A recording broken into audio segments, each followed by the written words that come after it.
मोहम्मद अशकुर अहमद। मैं अब आपको बताऊंगा कि जैसे कोई भी दवा आप खाते हैं उसके बाद जो रिएक्शंस आए हैं तो आपको उसके बाद क्या करना है। सबसे पहले कोई भी जब दवा लेते हैं अगर कोई दिक्कत हो, साइड इफेक्ट हो, ठीक है ना, तो सबसे पहले यहाँ कॉलेज में आए। कॉलेज में किसी भी ओपीडी में आप चले जाएं।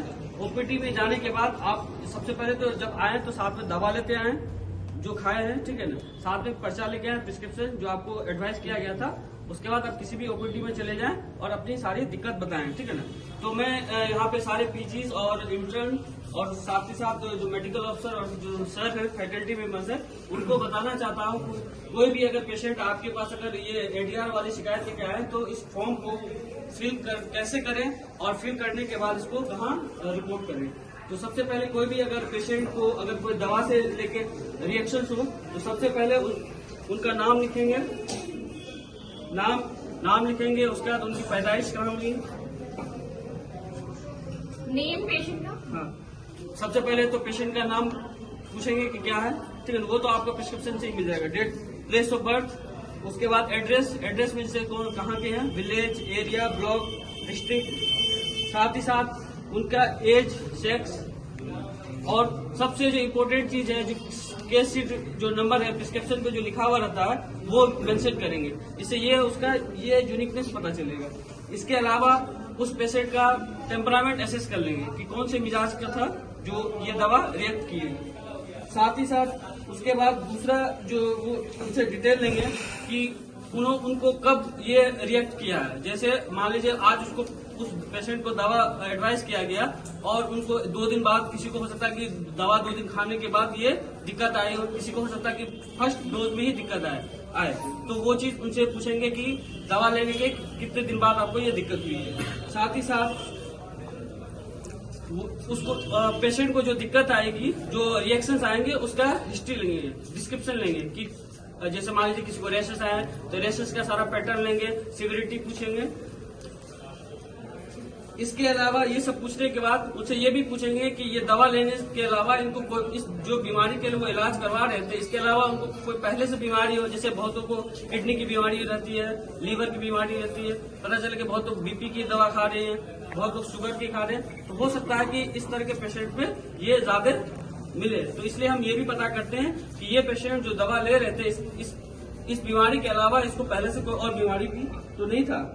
साथ ही साथ कि उसको कोई एडिक्शन तो नहीं है, किसी चीज की एडिक्शन। बहुत लोग अल्कोहल लेते हैं, स्मोकिंग करते हैं, या कुछ स्लीपिंग पिल्स लेते हैं या ओसीपीज लेते हैं, तो ये भी पता कर लेंगे कि उसके साथ वो ये दवा लेने के अलावा भी वो कोई और दवा ले रही थी कि नहीं लेते या ले रही थी।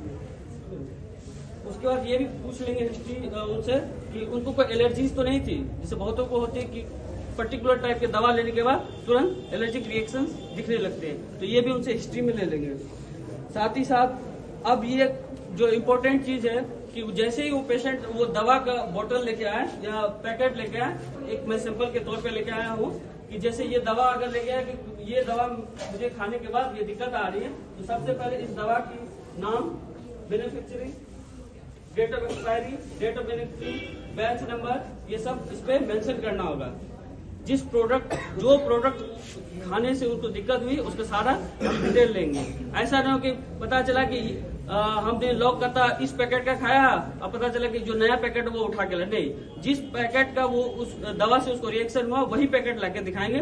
हो सकता है कि इस पैकेट में जो दवा या इस डब्बे में जो दवा है इसमें कुछ फॉर्मुलेशन में कुछ गलती हो या जो इसके इंग्रेडिएंट्स उसमें कुछ गड़बड़ी है, इसलिए हमें इसका बैच नंबर फिल करना ये मस्ट है, ठीक है।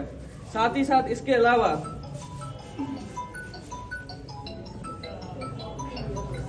अलावा ये भी करेंगे कि रूट ऑफ एडमिनिस्ट्रेशन क्या है। जैसे मान लीजिए कि कुछ दवाएं होती है कि मुंह से लेते हैं, कुछ हो सकता है लोकल लगाने का हो, ठीक है ना, या हो सकता है कुछ एनिमा देने में हो, ठीक है ना, या कुछ लेप लगाने में।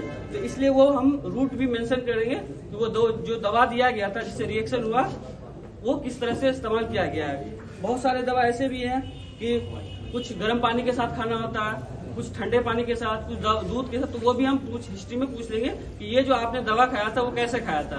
हो सकता है कि उसने गर्म पानी के, हो सकता है किसी ने अल्कोहल के साथ ले लिया हो, ठीक है ना, तो हम ये भी हिस्ट्री में पूछ लेंगे। साथ में उस दवा का नाम लिख लेंगे। उसके बाद बेनिफिशियरी, डेट एक्सपायरी जो मैंने भी बताया। साथ ही साथ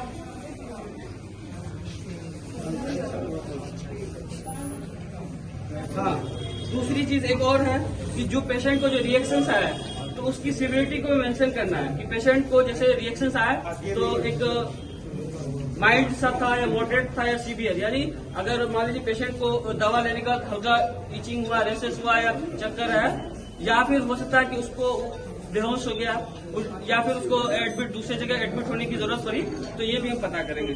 दूसरी चीज ये भी है कि पेशेंट दवा लेने के बाद उसको ये तो नौबत नहीं आई कि कोई एलोपैथ दवा लेना पड़ा, ठीक है ना, तो ये भी हम मेंशन करेंगे जो दवा से रिएक्शन हुए हैं तो वो उसको कंट्रोल करने के लिए उसने क्या मेजर्स, क्या मतलब उसने टेक्निक इस्तेमाल की है, ठीक है ना।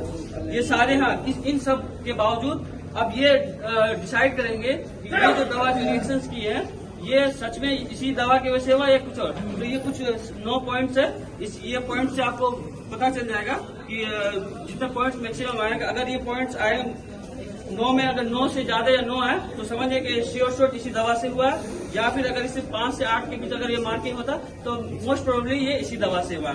अगर मान लीजिए 1 और 4 के बीच का अगर नंबरिंग आता है तो माने कि हो सकता है कि इससे भी हो या ना भी हुआ हो, अगर ये 0 तो इससे नहीं हुआ है किसी और से। Thank you.